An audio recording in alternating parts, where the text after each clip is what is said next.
Mangwanani akanaka tinokugamuchirai kose kwamungava muri kumativi mana enyika. Tisati tatanga chirongwa chedu ndinongoti takaona messages enyu comment section and ndinoda kukuudzai kuti I value your feedback yamunotipa comment section. Saka pose pamunenge muchida kuti tigadzirise tichazama kuti tigadzirise. Rekaitibva tapinda muma confessions edu emuzuva ranhasi.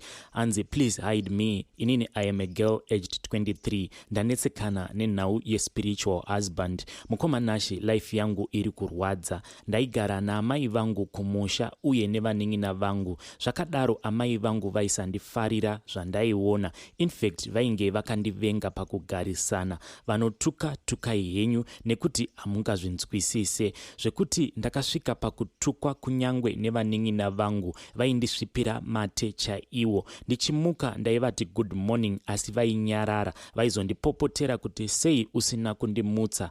Ndainzwa kurwadziwa kuti sei vachindidaro. Vaindirova asi ndaingoti zvimwe kuda kurangwa. Kana pamba pakauya vanhu mama vaindinyomba nevanhu ivavo. Zvekuti ndakasvika pakuluza self confidence. Ndainge ndongozvigarira pangu ndega, avoiding kutaura navo. Vaiti kana vakapinda mumba ndirimo ini ndaibva ndabuda nekuti ndainge ndava kugara ndichitya. Kana vakazoona kuti ndiri kushungurudzika vaimbozondidaidza kuti titaure nyaya. Kana ndikangokanganisa padiki ndaitukwa zvekuti vana vainzi musiyei akadaro nekuti haanzwe. Ndaiti ndikatsvaka nyaya yacho ndaiishayiwa. Mhuri yose yakazosvika pakundisarudza semwana asinganzwi. Zvinhu izvi zvinondirwadza. Rimwe zuva takaenda kunoshandirwa zvikanzi amai mwana uyu hamumufariri, asi kana asipo ndipo pamunomufunga. Ndakazongotanga kungogara ndichichema all the time kuti sei amai vangu vachindidaro. Ndakazobvawo pamba ndikanotsvaka basa. Dambudziko ravapo, ndava kurota ndichiitwa sex neumwe munhurume. Kana ndikaita mukomana haagari, tinongorambana. Isu mumhuri medu hatina zvedu kuromba uye amai vangu havaroyi zvinozivikanwa nevanhu vakawanda. Zvakare ndinovada zvisingaiti. Ndinofunga kuti zvimwe kuda ndakaisirwa mhepo asi ndinogara ndichichema. Ndinokumbirawo kuti mundipewo mazano. Nditoriwo mwana kwaye mufunge.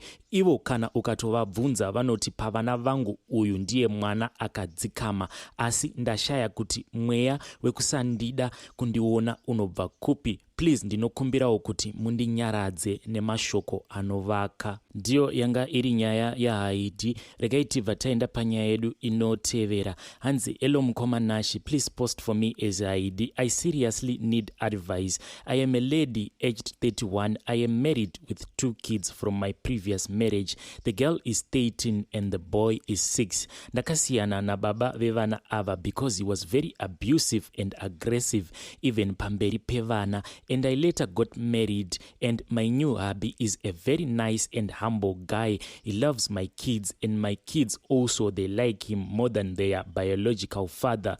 Problems started when the biological father took the kids for a day to see them. When they came back, the girl told me everything his father was asking, including my bedroom affairs with my current hubby. She now has this funny behavior. Mwana uyu anoti maneru takarara anonyangira kubva kurumu kwake netochi kuuya kubedroom kwangu obva adongorera nepakeyhole kuda kuona kuti tiri kuitei, and she no longer listens to me. Yesterday I slept late due to my pregnancy inondinetsa and I went to a room to switch off the light raainge akarara asina kudzima. To my surprise she was naked. Pant rainge rakadzikiswa kusvika mumabvi kutorakidza kuti ane zvaainge aita akabva abatwa nehope.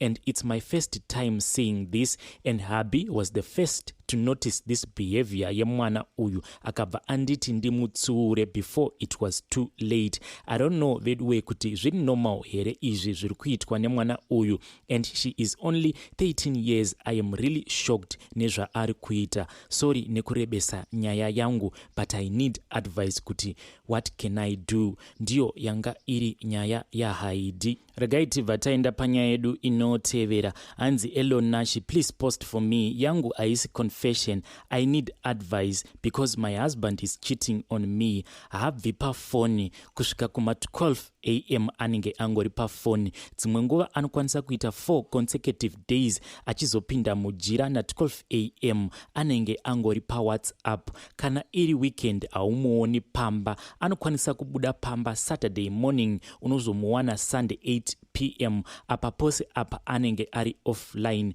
Honestly, I'm now losing my feelings for him. Kunyatsonzwa kuti handichamborwadziwe nazvo, kunzwa kuti chero sex yacho patinozotoiitira hapana kana chandinombonzwa, nekuti ndinenge ndichingofunga nezvechihure chake. Now kutaura kuno since yesterday morning is nowhere to be found, ari offline, no messages, no call. I don't even bother to look for him. Ndangosiyawo zvakadaro. Advise me kuti kana akadzoka ndoitawo sei, ndomubvunza here kana kuti ndongosiyana nazvo, because last time ndakamubvunza zvikanzi ndanga ndavharirwa nebasa, but ndakangoona kuti aingova manyepo. Please give me advice so that when I walk out ndikwanise kuita walk out ndine simba nezvivindi, because living is not being easy.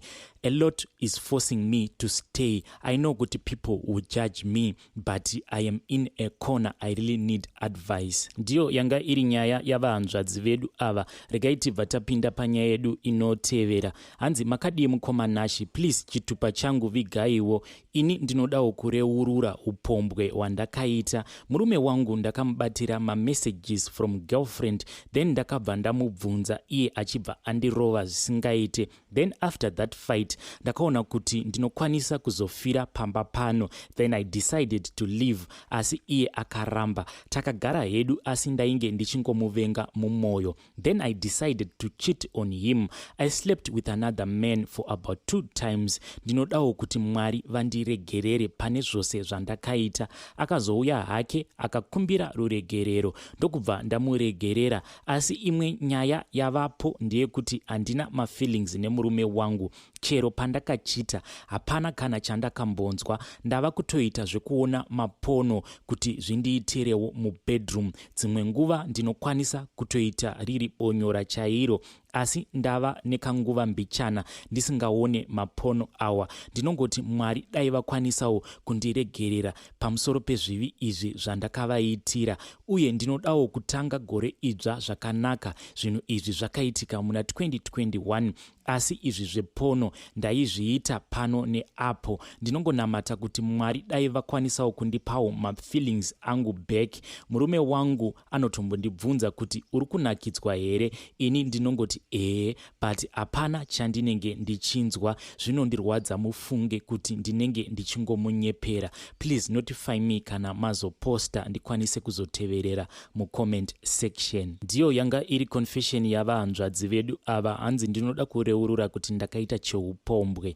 Regai tibva taenda panyaya yedu inotevera. Hanzi makadii mukoma Nashi, ini ndine confession yanguwo. Handina zororo mukati mekurarama kwangu. Pandakapinda muSouth Africa ndakanyenga umwe mukadzi, saka mukadzi uyu akanditi iye haana murume but aindinyepera, aitova nemurume nevana vake vaviri. Saka murume wacho akazonditresa akauya kumba kwangu, apa ndaitova nemukadzi wake. So wainge wava usiku, ndikati regai ndinotenga mafrymax patuckshop, sezvo mukadzi uyu ainge ati iye haasi kuda kudya sadza, ari kungoda machips. So ndakati ndava kudzokera kumba kubva kutuckshop, ndakakaruka ndabayiwa nebanga pafudzi pangu nechekumusana uku. Ini ndakangofunga kuti maybe ndava kutobatwa powo, saka ndakatanga kurwisana nemunhu uyu. Musi uyu kunze kwainaya, so takabva tatsvedza tikawira tose pasi. Ndakashamisika murume uyu kuti aitaura shona, akangoti kwandiri, saka wandiurayira mukadzi wangu here? Akabva angotanga kufema achiita zvekugomera. Ndakamuvhenekera nefoni ndikaona kuti paya patakadonha okapi yaaida kundibaya nayo yakanopinda pahuro pake, zvekuti kuti banga iri rainge ratovhura gorokuro rake. Ndakachema ndakamutarisa, ndakazotiza pandakaona kuti kwaiva nemamwe malights emwe motikari yaivhenekera ichirakidza kuti yaiuya towards direction yataiva tiri. Mukadzi uya ndakasvika ndikamuudza zvose zvainge zvaitika, but haana kana kumbotsukunyuka. Mangwana makuseni zvakazongomuka zvichinzi pane umwe muZimbabwean akaurawa nematsotsi, zvikabva zvatongovharana zvakadaro. Mukadzi uya tichingori tiri tose, asi ari kundiitira gumbo mumba gumbo panze. Kana ndikada kutaura naye anoti, kasi wafunga kupedzisa mhuri yemufi here? Ini ndatova nedepression, sometimes ndinovhunduka. Ndarota murume uya nekuti ziso rake I can never forget. Akanditarisa kusvika muviri wake watonhora. Ndinoda kuziva kuti Mwari vachandiregererawo here pane izvi zvandakasangana nazvo. Ndiyo yanga iri confession yaHaidhi. Regai tibva taenda panyaya yedu inotevera. Hanzi Elonashi, please post for me as Haidhi. Nyaya yangu yakamira yakadai. Ini ndiri musikana ane makore 24. Muna 2018 ndakasanganawo neumwe mukomana tikadanana hedu, asi taiwirirana kuti tinozoita bonde kana taroorana, sezvo ini ndaive ndisati ndamborara nemukomana. Iye akatenderana nazvo. Rimwe zuva takaenda hedu out semazuva ose, asi ndakashamisika munhu achindiendesa kwandaisaziva. Akasvika akapaka motikari yake pakati pesango ndokubva atanga kundimanikidza kuita bonde neni. I tried kuchema, kuskrima, asi zvaisabatsira. So akati apedza hake kundibata chibharo, ini ndakabva ndatoramwa kuenda naye kwaida kuti tiende. Ndakangomuti ndidzosere hako kumba. So from there on mukoma Nashi, pain yandakanzwa yakandibata kubva that day kusvika nanhasi. Pain iyoyo ndinogara ndichiinzwa. Zvakazondirwadza ndezvekuti iye ainge ava kuda kuramba achivata neni. Ndakabva ndamuramba. Ndakabva ndamuti enda kune imwe girlfriend yako, nekuti ainge achindinyepera achiti girlfriend iyi igirlfriend yeshamwari yake, asi ndakazozvibata kuti yainge iri girlfriend yake. Ndakarwadziwa kuzoziva kuti akazotizirwa nemusikana uya aimbonzi ibhebi refriend yake. Ndakangoti hazvina hazvo basa. I tried to move on, but problem yandiinayo mukoma, kana ndikangoita boyfriend handisisina kana mafeelings nemunhurume. Boyfriend yangu iko zvino ava kuda kunoroora, but kuti ndimuudze kuti handina kana mafeelings naye ndinotya kuti anobva andisiya, cause vese vandinoudza vanobva vatondisiya. So mukoma, ndinokumbirawo advice kubva kune vedare kuti ndoitawo sei. Ndoudza here boyfriend yangu chokwadi kuti ini handisisina mafeelings nevanhurume? I am now confused. Hama we, ndoitawo sei? I tried zvese kuti pamwe ndingaitawo mafeelings naye, asi zvaramba. Zvese anondiitira hapana chaasingaite, zvese anotraya hake. Please help me hama. Notify me when you have posted kuitira kuti ndikwanise kuzoteverera mucomment section. Thank you in advance. Ndiyo yanga iri nyaya yavahanzvadzi vedu ava. Hanzi ini ndakabatwa chibharo, saka zvaizvezvi handisisina kana mafeelings nemunhurume. So she is asking for advice kubva kunemi vedare. Regai tibva tapinda panyaya yedu inotevera. Hanzi maswera sei mukoma? Ndadzoka nenyaya yangu. Zita rangu repachitupa ndinoitwa Lawrence. Mukoma, saka zvakazoitika ndakati ndapedza kuuraya hanga dzose dzemurungu, ndakazowana basa pane rimwe purazi. Murungu wepo akasvika pakundivimba zvekuti kana ava kubuda aitosiya makeys eimba yake kwandiri, sezvo ndaingoshanda ndiri ini neumwe mudhara aiva muchangani. Saka mudhara uyu aiva munhu aifarira doro. Mhando redoro racho kuno kuJoni kwatiri vanoriti paini, kwedu chinenge chiri chikokiyana. Saka mudhara uyu akandinyengerera kuti ngatinzvenge basa tinotenga 1.5 lita chedoro, then tobva tadzoka zvedu. Ndakamboramba nekuti pano pacho paifambwa about 2.5 hours kubva mupurazi medu kuenda kulocation. Apa unenge ungori musango, hapana kana mota yekuti ungakwanisa kuhaika. Saka ndakazobvuma nekuti ndainge ndafunga chimwe chimvana chainzi Dimpo. Ndikati at least ndinonosvika ndikambosuka tsvimbo yangu. So takatiza basa zvekuma 8 am tichiti tinozodzoka kuma 4 pm ikoko, nekuti ini ndaifanira kuzofidha nguruve dzaiva paplot apa. Takati tasvika kuya, mudhara uyu akaenda kushabhira bin, then ini ndikabva ndaenda kune umwe musutu wangu tikabva tatanga hedu kusasana. Musutu uyu ainge ava kutodemba kuti mumba hamuna kana chisevo. Ini ndikabva ndati usatya hako, ndikabva ndaburitsa 200 rands ndikamupa, akafara chaizvo. Saka dzakati dzava kuma 3 p.m. ndikaonekana nemusutu wangu zvakanaka, ndikati regai ndipfuure ndichitora mudhara wandaishanda naye. Asi ndakati ndasvika kuya ndakaona mudhara uyu akadhakwa zvekukoniwa kana kufamba, ainge ongozviitira weti mumabhurugwa. Akabva ati toenda mangwana kubasa. Ndikabva ndati konguruve dzemurungu, akabva angoseka hake akati hadzina kana basa. So takazogara kulocation kwe1 week pasina kana kudzokera kubasa. Takazoti tadzokera kubasa takawana kuti nguruve dzainge dzapera kudyanana nekuda kwenzara. Zvekare tainge takanganwa kuvhurira rimwe bhiza apa raisava kana nemvura yekunwa. Takasvika bhiza riya ratoziya nenzara, takazama zvose but rainge rotofa. Then mudhara uya ndipo paakazoti panapa ngatitize, ngatibe something tikwanise kuwana pekutangira, but mumba macho maingova nezvimangwenjere. Takazogwejenura door remubedroom memurungu tikawana muine sefa. Ipapo takabva tafara zvisingaite, tikabva tatanga kurovana maoko. Takamhanya tikanotora cutting torch tikatanga kuvhura sefa iya. Kunodai mainge musina kana randi zvaro, maingova nepfuti dzekuvhimisa. Takabva taona kuti apa tainge tairasa. Takatiza apa mwedzi wainge wasara ne1 week kuti upere. Ndakarwadziwa kusvika pamongo chaipo. Saka mukoma, nyaya yangu ngachive chidzidzo kuruzhinji rweZimbabwe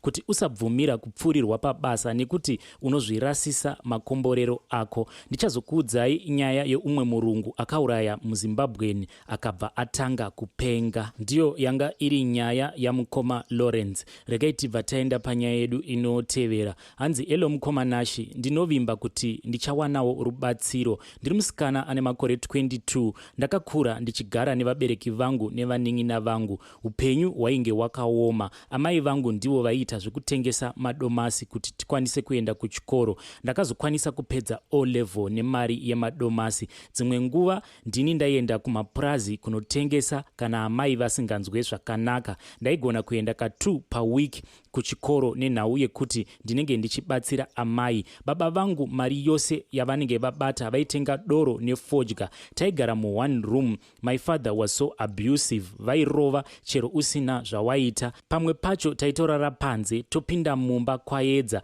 asi ini ndaingoshingirira. Form 4 ndakabuda ne7 subjects ndokubva ndashaya mari yekuenderera mberi nechikoro. Plus my siblings vaida kuendawo kuchikoro sezvo mai vedu vainge vava kurwara. Ndakashanda as a maid. Basa iroro rairwadza zvisingaiti. Ndaimuka na 3 am ndorara kuma 11. Ndoswera zuva rese ndakamira. Makumbo aisvika pakuzvimba zvese nekuneta nekuti basa iri raindiwandira. Ndakazotsvakirwa rimwe basa neshamwari yangu uko kwandakazoendeswa kune vamwe madzibaba nevarungu ivavo. Ndipo pandakazotanga kubatwa chibharo kwemwedzi inokwana kuita 3 ndakavharirwa namadzibaba ava. Then vabereki vangu hapana kana wandakamboudza. Ndainge ndava nenguva ndisina kutaura navo, so ndaingoitwa yese namadzibaba ava venguo tsvuku. So ndakazotiza ndokubva ndatanga kushanda pane imwe imba kusvika ndazowana mari yekuti ndibude muguta randaiva ndiri